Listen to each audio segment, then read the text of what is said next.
show. Oh, great. So you can choose between two different demos. One has more focus on vehicle combat, high-octane, fast-paced physical vehicle combat. The other one is more about melee combat. This one doesn't have too much hand-to-hand combat. But in this one, you are going to start off by capturing or upgrading your Magnum Opus. Your Magnum Opus is your signature vehicle. Sure. And at the start of the game, Max gets taken down by Scrotus and his henchmen, his war boys. Scabrous Scrotus is like a warlord around the Gastown area of this world. Totally evil, power-hungry, treacherous, and so on. So he leaves Max for dead, strips him of his famous interceptor, which like the fans will be distraught to hear. Yeah, I'm distraught hearing that right now. There you go. So it's part of the story. Loses the interceptor, left for dead. Should really probably die, but he's Mad Max. He's Mad Max. Yeah, I mean, the ultimate survivor enlists the help from some companions in the game, and then gradually your journey throughout the game is to build an even better Wasteland war machine. Oh man! And every player will choose to customize and look for different parts and enlist the help of different people in the Wasteland, and will ultimately produce a vehicle that's unique to them. Wow. So how much of, like, it seems like there's so many elements to this game. It looks, I see like RPG elements, inventory elements, and like action, driving. So like, how do you want to balance how how did you want this to feel to for players? Yeah, well, it's an Avalanche game. So first and foremost, one of our main characters is always the world. Right. So we started off by taking a location around Gastown. Gastown is an oil refinery. It's got pipes leading out to oil rigs, which are situated in the sea. So it's a seabed. There's actually a volcano underneath the sea. Harbour wall, industrial region servicing the Gastown refinery. There's an airport, there's a financial district, and so on. And then we threw the apocalypse at it. And we just teared it all down on concept, on paperwork. And that's really how we got, something that should feel authentic. Now, you won't see that when you jump into the game first.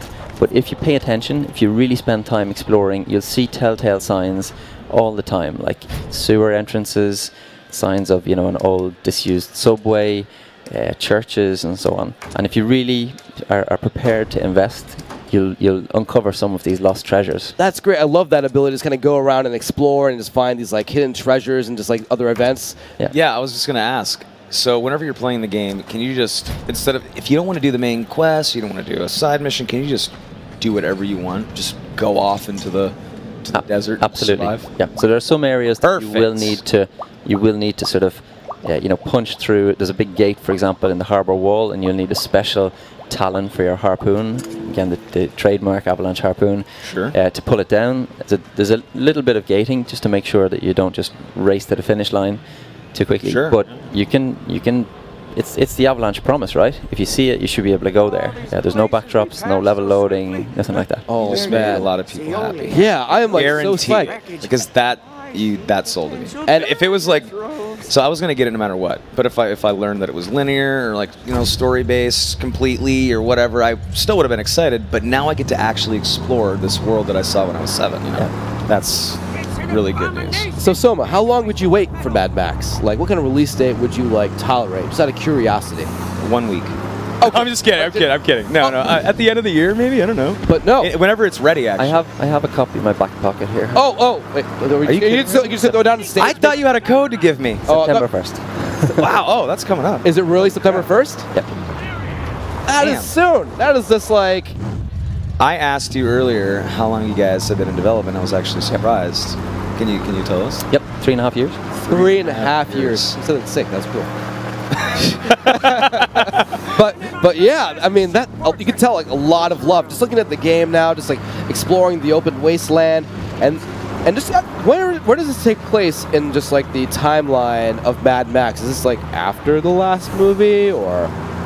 We are a little bit hazy on that. Oh sure, okay, understandably. Yeah, but I think it's actually a precursor to the Fury Road. Okay. But really, if you look at all of the films, Mad Max's journey is nearly always the same.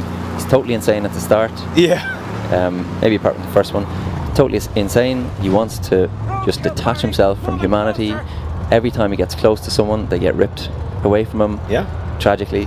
But in order to find peace, in order to escape, he always has to make friends with somebody or make some sort of partnership, and that ultimately always ends in tragedy, in even more tragedy, and you know, the whiplash back to teetering on insanity again. Just dashing tragedy, a little bit more tragedy. It's just You're right about needs a little bit more tragedy. Let's tear away someone else that he loves.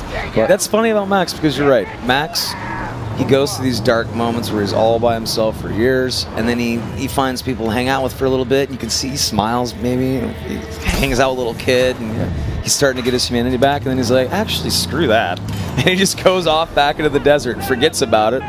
Well, maybe I need to hang out with a little kid again and throw a boomerang around or something like that. And then he like has this human moment, and yeah. But what really wrecks his head is the fact that it always seems to be his presence that brings on the doom on the people. So it is, though. It's his tragedy follows him. Where he goes, the action sequences follow. It's his, exactly where he goes, the action sequences follow. But that's the best way to put it. But like just looking at the footage, though, like. I mean, you know, you have an open world like this, just like the vehicles, just like the collisions, the battle with other, like, you know, like wasteland, like villains. It seems like so satisfying. So there's obviously vehicle combat is sort of one of the innovations. It's one of our key tenets, gameplay mechanics.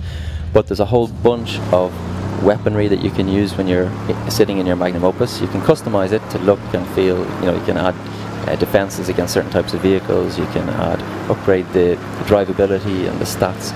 And you can't just max out everything, because that would give you an undrivable car. So you have to figure out, okay, well, what are these upgrades affecting? Do I have more traction? Do I have less power?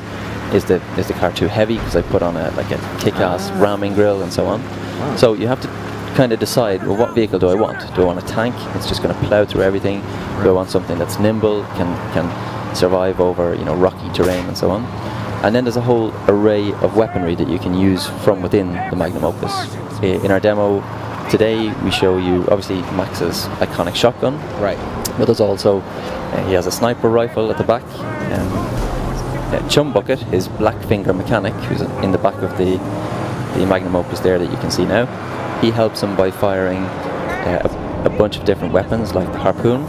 He also mans what we call the Thunderpoon, unfortunately, Chris. That is awesome. Oh, yeah. The harpoon basically firing a thunderstick, a big incendiary explosive device. It's almost like a heat-seeking rocket launcher. You'll see... Thunderpoon? Yep. I love it. Hey, I got a question for you guys.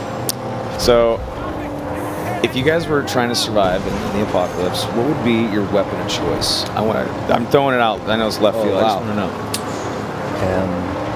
Curveball. I think it would probably be a bottle opener.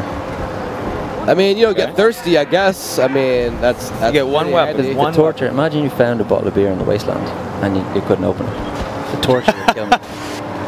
What if Max is a badass though? He'd just twist it off with his eye, wouldn't he? Yeah. I'd use a sock full of sand. That's what sock full of sand. Yeah, there's sand everywhere. You can always reload whenever you need. I was about to say something impractical like a tank. I never have enough fuel to actually like drive the thing around. And I think once I'm out, I'm done anyway. You're completely right. The reason why I asked that is I want to know what Max's weapons are in the game. Can you maybe lay out like maybe every single gun that's going to be in the game? Good call. Like maybe like a couple guns. No, he's right. We need all the weapons. I mean, it would be a great interview without it. But you got the sniper rifle, obviously his shotgun.